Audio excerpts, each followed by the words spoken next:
बिस्मिल्लाहिर्रहमानिर्रहीम। ये topic basically है चैप्टर 16 का, लेकिन ये जो हमने पढ़ा है कल वही रूल यूज़ होता है इसको समझने के लिए, इसलिए हम ये फ़ौरन पढ़ रहे हैं। ठीक है।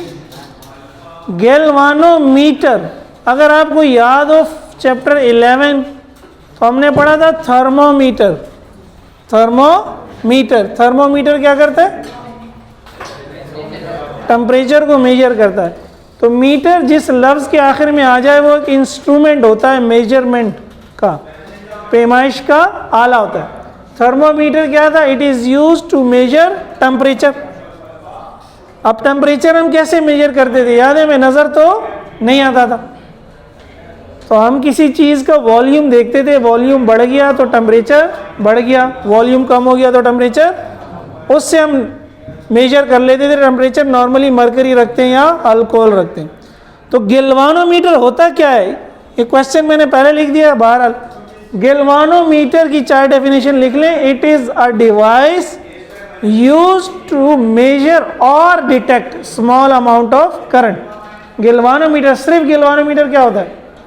दोबारा मैं रिपीट कर रहा हूँ आहिस्ता आहिस्ता, लिखना चाहे तो कहीं लिख लें। Galvanometer, it is a device used for measurement or detection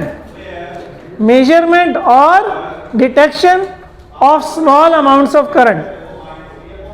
It is a device used for measurement or detection of small amounts of currents.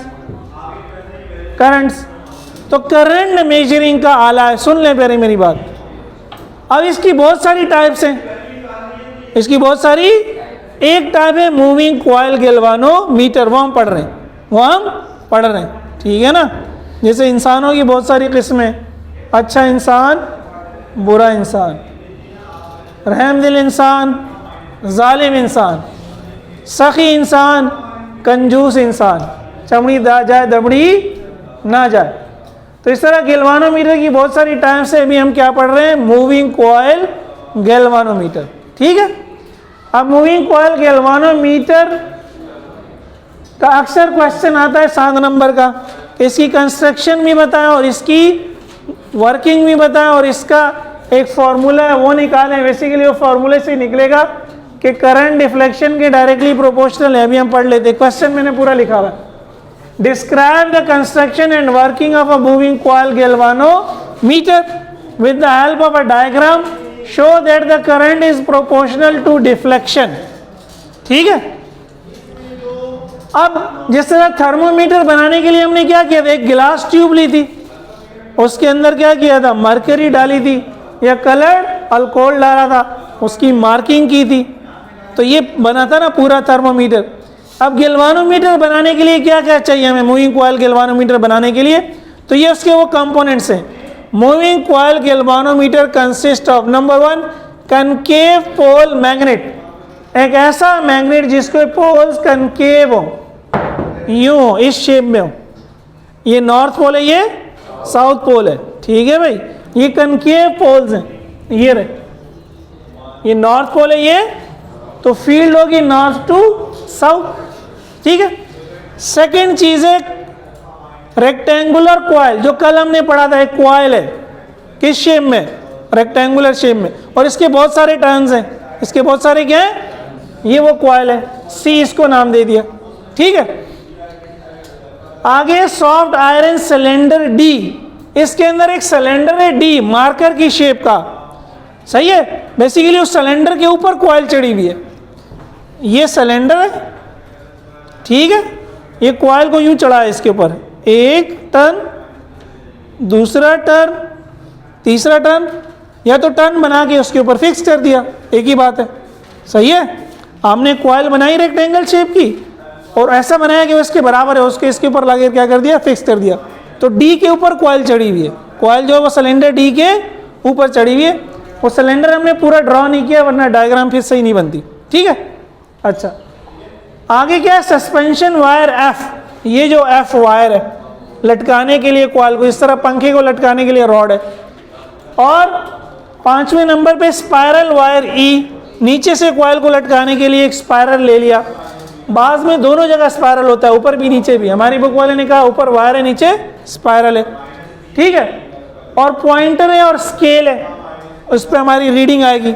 इस तरह गाड़ियों के स्पीडोमीटर में स्पीड आती है। तो देखिए वो स्पीड कैसे आती है, कोई चीज़ आपको मेजर करके बताता है, थर्मामीटर टेम्परेचर मेजर करके बताता है, इस तरह ये हमें करंट बताएगा। अब ये कंस्ट्रक्शन क्या है, इन सारी चीज़ों से गैल्वानोमीटर कैसे बना है वो हमने ये रफ ड्रॉ किया, एग्जैक्ट नहीं है। तो देखें, the coil C is wound on iron cylinder D. मैंने आपको अभी बताया ना, सिलेंडर के ऊपर कॉइल चढ़ी हुई है, इसको चले सिलेंडर मान लें। सिलेंडर बेसिकली होगा किस शेप का, सिलेंडर क्या होता है, पानी का जो पाइप होता है। बहरहाल ये सिलेंडर है, लेकिन ये रेक्टेंगल बन गया तो समझाना आसान हो जाएगा। इसके ऊपर ये कॉइल चढ़ी हुई रेक्टेंगल शेप में, ठीक है, समझ रहे हैं। इस शेप में इस पर कॉइल चढ़ा दी, जितने भी टर्न चढ़ाने थे आपने क्या कर दिए, चढ़ा दी।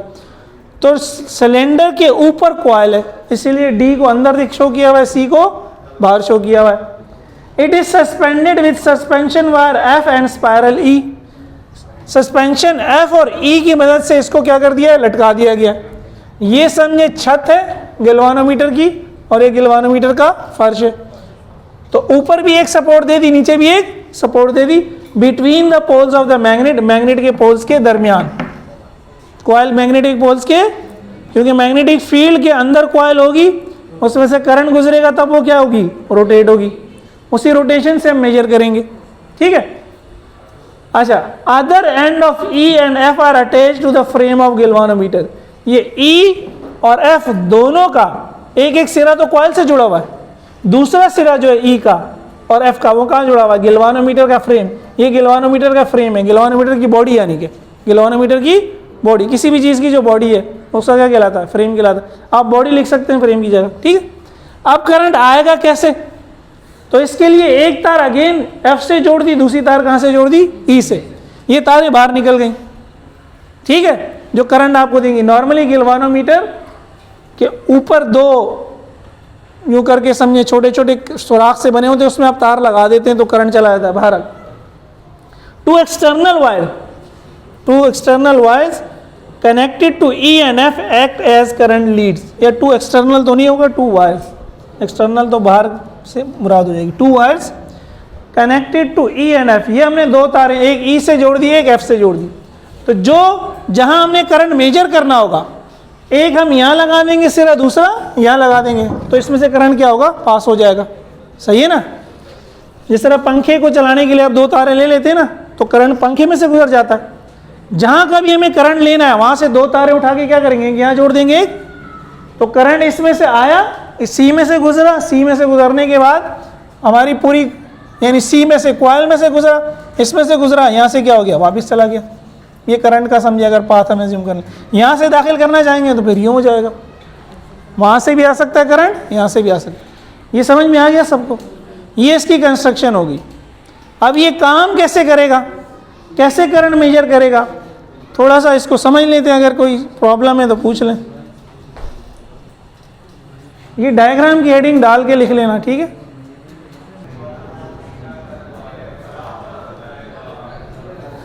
ये जो हमने सॉफ्ट आयरन सिलेंडर लिया, ये जब हम करंट किसी कॉइल में से गुजारते हैं, हमने कहा था उसके गिर्द मैग्नेटिक फील्ड बनती है। ये सारी कहानी वहीं से शुरू हुई थी, ठीक है। Force on current carrying conductor in a magnetic field पहले हमने पढ़ा, फिर हमने पढ़ा टॉर्क ऑन अ कॉइल, उससे पहले पढ़ा था force on a moving charge in a magnetic field. और ये भी मैंने समझाया था कि इन पे फोर्स क्यों लग रही है। एक फील्ड तो मैग्नेट की फील्ड है, मूविंग चार्ज या करंट वो भी अपनी एक मैग्नेटिक फील्ड प्रोड्यूस करता है। जब ये दोनों मैग्नेटिक फील्ड्स मिलती हैं तब क्या होती है, इस पे फोर्स लगती है, ठीक है। ऐसे ही था, ऐसा था या नहीं था। अब ये जो करंट की वजह से मैग्नेटिक फील्ड प्रोड्यूस होती है, तो वो भी एक मैग्नेट है, समझे। उस मैग्नेट को कहते हैं इलेक्ट्रोमैग्नेट। उसको क्या कहते हैं, हमारे चैप्टर का नाम इसीलिए क्या याद है, इलेक्ट्रोमैग्नेटिज्म। ये जो इलेक्ट्रोमैग्नेट की है, किसी भी मैग्नेट की जो फील्ड है, खासकर ये जो परमानेंट मैग्नेट की फील्ड है, इलेक्ट्रोमैग्नेट की फील्ड को अगर आपने कम या ज़्यादा करना है तो आप करंट कम या ज़्यादा कर दें। हमारा फॉर्मूला भी बताता है ना, मैं ठीक है, mu not I upon 2πr था ना, तो आई के क्या था डायरेक्टली, जो परमानेंट मैग्नेट है इसकी फील्ड तो आप चेंज नहीं कर सकते। हाँ, अगर आप इसके अंदर कोई मैग्नेटिक मटेरियल रख दें, याद है पहले भी वर्ड था आयरन, निकल और कोबाल्ट क्या है मैग्नेटिक, अगर आप कोई ऐसा मैग्नेटिक मटेरियल रख दें जिसकी मैग्नेटिक प्रॉपर्टी स्ट्रांग हो, तो वो क्या करेगा, मैग्नेटिक फील्ड को अपने अंदर मैक्सिमम क्या करता है, ले लेता है। तो वो किसी खास जगह में मैग्नेटिक फील्ड को क्या करता है, कॉन्सेंट्रेट कर देता है। इस चीज़ को क्या कहते हैं, कोर कहते हैं। इसको क्या कहते हैं, कोर। कोर का काम क्या होता है, ट्रांसफार्मर में भी होती है, मोटर में भी होती है, जनरेटर में भी होती है। ये मैग्नेटिक फील्ड को एक जगह क्या करता है, कॉन्सेंट्रेट करता है। तो यही काम इस सॉफ्ट आयरन सिलेंडर का है। दो काम है इसके। It is made of a very strong ferromagnetic material. ये आपने केमिस्ट्री में भी पढ़ा होगा, फेरो मैग्नेटिक, ठीक है ना। एक फेरो मैग्नेटिक होता है, डाया मैग्नेटिक होता है, पैरा मैग्नेटिक होता है। मतलब ये इसकी मैग्नेटिक प्रॉपर्टीज बहुत क्या है, स्ट्रॉन्ग है। As a result it concentrates the magnetic field towards itself. तो ये जो सिलेंडर है ये क्या करेगा, ये कोशिश करेगा कि मैग्नेटिक फील्ड इसके पास आए, सारी आसपास जाने ना पाए, पहली बात। दूसरी बात ये हो गई, concave shape poles and soft iron cylinder produce a radial magnetic field. जो मैंने यहाँ आपको समझाया, ये अपने अंदर ले रहा है, इसकी वजह से और कनकेव पोल की वजह से फील्ड क्या बन रही है, रेडियल बन रही है। अब रेडियल फील्ड का फायदा क्या है, कल जो मैंने समझाया था, अगर घर जाके विजुअलाइज किया हो, ये जो मैंने आखिरी लाइन लिखी है, the plane of coil C is always parallel to magnetic field B. याद है कल क्या पढ़ा था, कल ये पढ़ा था कि ये अगर कॉइल है, ये कॉइल है, मेरी मैग्नेटिक फील्ड की लाइन है तो ये नहीं फिक्स। जब मैं कॉइल को रोटेट कर रहा हूँ, अभी मैं कह रहा हूँ मेरा कॉइल का जो प्लेन है वो फील्ड के क्या है, पैरेलल है। यूँ समझ ले, ये जो इसकी ब्रेथ है, अगर ये ब्रेथ पैरेलल है तो प्लेन भी पैरेलल है।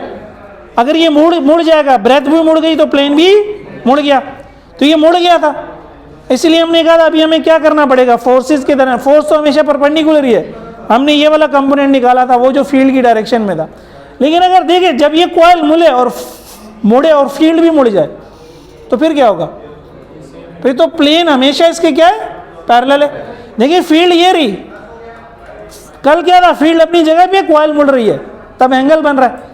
लेकिन जितनी कॉइल मुड़ी उतनी फील्ड मुड़ गई, जितनी कॉइल मुड़ी उतनी, तो फिर plane of the coil field के क्या हमेशा, तो यहाँ यही काम हो रहा है ना। जब कॉइल बिल्कुल सीधी पड़ी हुई है तो ये इस लाइन के पैरेलल है, जब कॉइल मुड़ गई तो इस लाइन के पैरेलल हो गई, जब कॉइल और मुड़ गई तो इस लाइन के क्या हो गई। तो ये रेडियल फील्ड का फायदा क्या हुआ कि कॉइल का प्लेन हमेशा फील्ड के क्या होगा, पैरेलल होगा, और जो एंगल अल्फा है वो क्या होगा, हमेशा जीरो होगा, वो क्या होगा हमेशा। तो हमारी कैलकुलेशन थोड़ी आसान हो जाएगी, समझ गए बात को, ठीक है ना। तो ये रेडियल फील्ड का फायदा ये हुआ, कॉइल तो रोटेट करेगी, लेकिन कॉइल के रोटेट होने के साथ साथ फील्ड की डायरेक्शन भी चेंज हो रही है। कल ये था कि फील्ड अपनी जगह पे थी और कॉइल रोटेट हो रही थी, तो अब तो एंगल चेंज हो रहा है। लेकिन जब ये चेंज हो रहा है, ये भी चेंज हो रहा है, तो दोनों हमेशा क्या है, पैरेलल है, दोनों के दरमियान कोई एंगल नहीं बन रहा है, या 0 डिग्री का एंगल बन रहा है, ठीक है। तो ये हमें मिलता है कॉनकेव शेप पोल और सॉफ्ट आयरन सिलेंडर दोनों की मदद से, ठीक है। बस इतना याद रख लें, ये रेडियल फील्ड जो है, ठीक है। अब इसकी वर्किंग क्या है, working when a current is pass through the coil, जब इस कॉइल में से करंट गुजरेगा, अगेन यही वो मेरी कॉइल है, ठीक है, और ये डंडा समझे वो सस्पेंशन वायर है, तो क्या होगा, इट एक्सपीरियंसेस अ टॉर्क, इस पर एक टॉर्क लगेगा। अब ये मुड़ेगा, जब ये मुड़ेगा तो ये तार को भी थोड़ा सा ऊपर से, तार फिक्स है, तार मुड़ेगी तो नहीं, तार में मरोड़ आ जाएगा, तार में क्या होगा, मरोड़ आ जाएगा। This torque is called deflecting torque. ये जो टॉर्क प्रोड्यूस हो गया हमारी कॉइल की वजह से, इसको हम क्या करेंगे, डिफ्लेक्टिंग टॉर्क है। ये जो कॉइल का टॉर्क है ये क्या है, डिफ्लेक्टिंग टॉर्क है, ये डिफ्लेक्टिंग टॉर्क है। एज कॉइल रोटेट्स, जैसे ये कॉइल मुड़ेगी, suspension wire F and spiral E starts twisting. ऊपर वाले में और नीचे वाले में भी क्या आएगा, मरोड़ आएगा, क्योंकि वो तो फिक्स है, वो तो नीचे से, ये नीचे से फिक्स है ये। अब जब ये मरोड़ आएगा तो देखिए ये एक्शन है, वो रिएक्शन है, वो इसको रोकने की कोशिश कर रहा है कि भाई तू आगे ना जा। तो शुरू में तो आराम से, फिर आपको ज़्यादा अब जोर लगा के मोड़ तो रहा है, लेकिन एक वैल्यू ऐसी आएगी कि जितना डिफ्लेक्टिंग टॉर्क होगा उतना ही रिस्टोरिंग टॉर्क आएगा। उस पॉइंट पे क्या होगा, डिफ्लेक्शन क्या हो जाएगी, ख़त्म हो जाएगी। शुरू में तो आसानी से मुड़ेगा, फिर इसकी वैल्यू जैसे जैसे बढ़ती जाएगी उसकी वैल्यू भी बढ़ती जाएगी। एक पॉइंट ऐसा आ जाएगा कि दोनों का मैग्नीट्यूड क्या हो जाएगा, बराबर, डायरेक्शन अपोजिट हो जाएगी, वहाँ जाके कॉइल क्या होगी, रुक जाएगी। तो वो जो करंट आपने जितना गुजारा था वो मैक्सिमम जितना ले जा सकता था ले गया, अब इसमें मजीद आगे ले जाने की गुंजाइश, और इस मरोड़, इसके नतीजे में वो जो मरोड़ था वो भी आस्ता आस्ता बढ़ रहा था, तो उस मरोड़ की वैल्यू इसकी क्या होगी, बराबर होगी। अब ये इसको मजीद आगे नहीं ले। अच्छा, अब ये कहानी सारी लिखी हुई यही इंग्लिश है, आप पढ़ लें। This develops a restoring torque in the wire and spiral, इन दोनों में एक रिस्टोरिंग टॉर्क प्रोड्यूस हो जाएगा। Restoring torque tries to untwist E and F, restoring torque क्या करेगा, इन दोनों को वापस लाने की कोशिश करेगा। कॉइल रोटेट्स, लेकिन चूंकि कॉइल ने काम शुरू किया है, कॉइल के पास एक टॉर्क है, जब तक उसका टॉर्क रिस्टोरिंग टॉर्क से ज्यादा है वो घूमता रहेगा। तो coil rotates until the restoring torque equals the deflecting torque. जब रिस्टोरिंग टॉर्क की वैल्यू आस्ता आस्ता बढ़ेगी। आप सोचें, आज शुरू में तार को घुमाना आसान है, अगर आपने पूरा भी घुमा दिया, एक टर्न दे दोगे, दूसरा टर्न देने में क्या होगा, और मुश्किल होगी, तीसरा टर्न देने में क्या होगी, और जैसे जैसे आप उसको ट्विस्ट कर रहे हैं आपको फोर्स ज़्यादा लगानी पड़ेगी, यानी मरोड़ की वैल्यू बढ़ रही है, ट्विस्ट की वैल्यू बढ़ रही। तो एक वैल्यू ऐसी आएगी कि दोनों बराबर हो जाएगी, कॉइल रोटेट होना छोड़ देगी।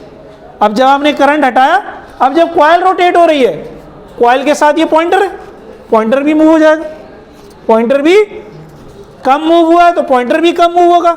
मरोड़, अगर ये हल्का डिफ्लेक्शन है तो पॉइंटर की डिफ्लेक्शन भी हल्की है, अगर ज़्यादा डिफ्लेक्शन है तो पॉइंटर की डिफ्लेक्शन भी। इस तरह आप करंट मेजर कर लोगे, फर्ज करें पॉइंट यहाँ आ गया, करंट मेजर हो गया, ठीक है। ये तरीका कार है करंट को मेजर। नॉर्मली इसको डिटेक्शन के लिए यूज़ करते हैं, मेजर करने के लिए फिर इसको चेंज करते हैं, एम मीटर बनाते हैं, ज़्यादातर डिटेक्ट करने के लिए करंट है या, लेकिन जितना करंट है वो ये दिखा भी देगा, स्मॉल मिली एम्पियर में या माइक्रो एम्पियर में उसको मेजर भी कर देगा। बहरहाल यहाँ तक सबको समझ में आ गया। फिर इसकी डेरिवेशन है वो बहुत आसान है, वो इतनी मुश्किल नहीं है। ये करेक्शन है भाई, ये अंटिल है, यूनिट नहीं है, until. Coil rotates until, until unit लिख दिया था गलती से। थोड़ी सी इसमें कहानियाँ ज़्यादा हैं, ठीक है ना, इसलिए मैंने आपसे कहा था 3 बजे आए। शहजादे तो आज भी 25 दिसंबर मना रहे हैं, अभी पूरा नहीं हुआ है, नहीं 26 दिसंबर भी 25 दिसंबर हो गया उनके लिए। बाहर लॉन्ग क्वेश्चन है, रट ले माशाल्लाह, रटना तो आपका बहुत अच्छा होता है। समझाने की पूरी कोशिश की है फिर भी मैंने, ठीक है। लेट प्रूव में तो ज़ाहिर अजम्पशंस होती हैं, जो फॉर्मूले में है वो सारी चीज़ें अज्यूम कर ली। कल समझाया था ना बीना, ये तो नहीं भूले हो कि भी नहीं, बीना कॉस अल्फा, तो यही लिख दिया।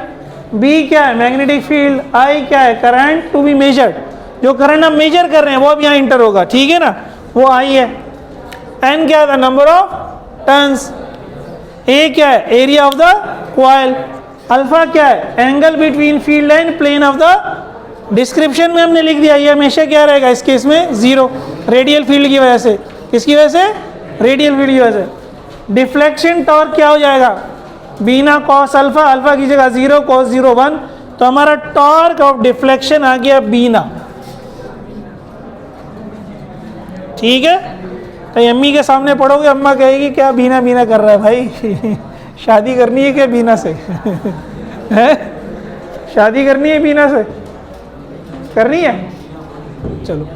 रिस्टोरिंग टॉर्च फौरन तैयार हो गए ये अल्लाह ताला ने एक निज़ाम ऐसा बनाया है कि इसमें बड़ी कशिश है। Restoring torque is proportional to angle of twist theta. Restoring torque अभी आपको बताया था, जितना ट्विस्ट बढ़ेगा रिस्टोरिंग टॉर्क उतना। अब ये ट्विस्ट आप कैसे मेजर कर सकते हैं, एंगल में।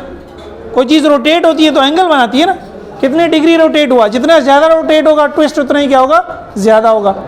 तो restoring torque is directly proportional to theta. Proportionality हटाया, कांस्टेंट लगाया, इक्वल लगाया, यहाँ जो कांस्टेंट आता है उसको कहते हैं सी। सी का नाम क्या होता है, टॉर्शनल कांस्टेंट, टॉर्शनल। और ये बताता क्या है, टॉर्क पर यूनिट ट्विस्ट, यानी 1 डिग्री में कितना टॉर्क है। 1 डिग्री में, ये वो बता रहा है सी, ये फिक्स होगा। वायर चेंज होगी तो सी भी क्या होगा, चेंज हो जाएगा, कोई ज़्यादा मुड़ेगा कोई कम मुड़ेगा। अभी हमने पढ़ लिया कि कॉइल रुकेगी, कब रुकेगी, जब दोनों टॉर्क क्या होंगे, इक्वल हो जाएंगे। बस यहीं से डेरिवेशन हो जाएगी, 1 2 स्टेप और हैं, ठीक है। ये मिटा के कर ले, और भी करना है तो दोनों टॉर्क इक्वल पुट कर दिए हमने। Deflection torque is equals to restoring torque. Deflection torque की वैल्यू बीना, किसी को टीना अच्छी लगती है वो टीना लिख देगा पर B B B B magnetic field है, टी नहीं है। और ये रेस्टोरिंग टॉर्क है सी थीटा।